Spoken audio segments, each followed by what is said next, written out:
President Biden will then return to Washington to host President Zelensky of Ukraine here at the White House on Thursday.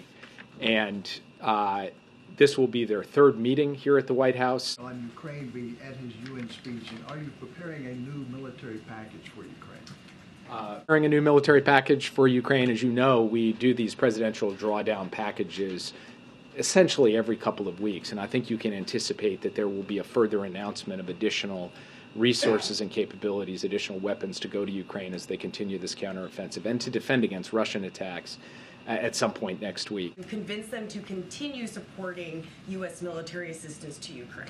Frankly, I don't believe President Zelensky needs our advice to be an advocate for what Ukraine needs. He has proven over the course of the past 18, 19 months that there is no better advocate for his country, for his people, and for the urgent and continuing need for countries like the United States and our allies and partners to step up to provide the necessary tools and resources that Ukraine needs to be able to effectively defend itself. He will come do that this time as he has done before. The prisoners deal, or do you see it separately, and why you didn't issue anything new? In fact, we are issuing today additional sanctions, more than 24 additional entities and individuals involved in repression in Iran, and we'll continue to do that. We'll continue to sanction Iranian behavior, whether it is flouting basic norms of human rights contained in the Universal Declaration, or it's relative to the work that Iran is doing to provide weapons to Russia to kill Ukrainian civilians, and we'll have more designations on that in the coming days.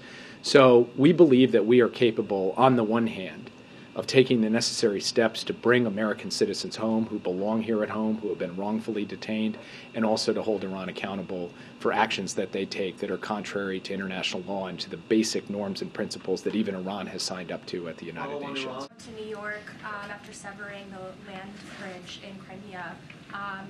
Who calls for peace or negotiations, President Biden has been clear and will continue to be clear. The United States supports peace in Ukraine, but we support a just peace in Ukraine, and a just peace has to be based on the principles of territorial integrity and sovereignty.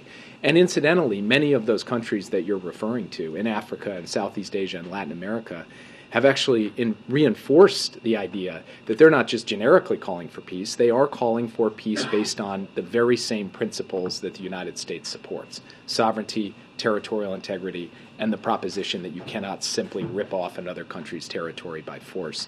And you can't attack civilian infrastructure and try to destroy grain or energy capabilities that are sustaining human life and the economy of Ukraine. So we actually believe that we have, over the course of the past several months, built a strong engagement and dialogue with the Global South on what ultimately a just peace looks like. It does not seem that Russia is particularly serious about that at the moment, and so our job, from our perspective, is to provide Ukraine with the tools it needs to be in the best possible position on the battlefield so that it can be in the best possible position at the negotiating table. His focus on these issues as he's going into a consequential week.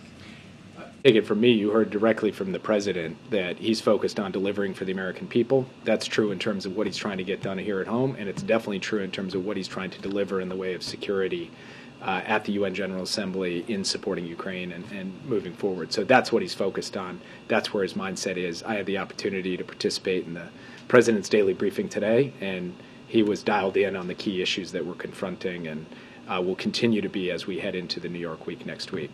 I think there's a lot of concern from the Global South that Ukraine is taking up a lot of oxygen at this